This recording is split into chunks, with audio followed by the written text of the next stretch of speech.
மக்கள் நல கூட்டணி உருவானதில் பல ரகசியங்கள் இருக்கின்றன. மல்லை சத்யா அதிரடி. கடந்த 2016 சட்டமன்ற தேர்தலில் மக்கள் நல கூட்டணி உருவானதில் பல ரகசியங்கள் இருக்கின்றன. அதை இப்பொழுது சொல்ல முடியாது என்று மதிமுகவிலிருந்து நீக்கப்பட்ட மல்லை சத்யா தெரிவித்துள்ளார்.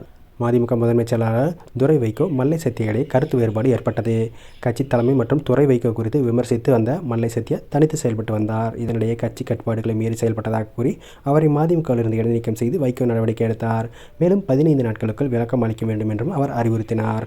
மல்லை சத்யா தனது விளக்கத்தையும் அளித்தார். இதனைத் தொடர்ந்து மல்லை சத்யாவை கட்சியிலிருந்து நிரந்தரமாக நீக்குவதாக வைகோ அறிவித்தார். மதிமுகவிலிருந்து நீக்கப்பட்ட மல்லை சத்யா சென்னை அடையாறில் வரும் 20ஆம் தேதி புதிய கட்சியை தொடங்க உள்ளதாகவும் அவர் அறிவித்துள்ளார். இது தொடர்பாக மல்லை சத்யா சென்னை பத்திரிகையாளர் மன்றத்தில் செய்தியாளர் சந்தித்து பேசினார்.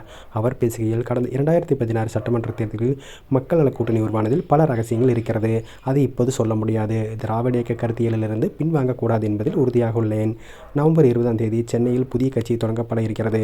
கட்சியின் பெயரை முடிவு செய்ய புலவர் செவந்தியப்பன் தலைமையில் 15 பேர் கொண்ட குழு அமைக்கப்பட்டுள்ளது. 15 பேர் கொண்ட குழுவினருக்கு மட்டுமே புதிய அரசியல் இயக்கத்தின் பெயர் தெரியும். துரை வைகோவுக்கு மத்திய அமைச்சராக வேண்டும் என்ற எண்ணம் உள்ளது. அதனால் பாஜகவுடன் இணைந்து செயல்பட நினைக்கிறார். ராமதாஸ் அன்புமணி ஏன் கட்சிக்கு அழைத்து வந்தோம் என வருத்தப்படுவது போல் ஒரு நாள் வைகோவும் வருத்தப்படுவார் என்றார். திமுகவிலும் வாரிசு அரசியல் உள்ளது என்ற கேள்விக்கு, திமுகவில் அனைவரையும் அரவணைத்து செல்லும் பண்பு இருக்கிறது. ஆனால் துரை வைகோவிடம் அவை இல்லை என்றார்.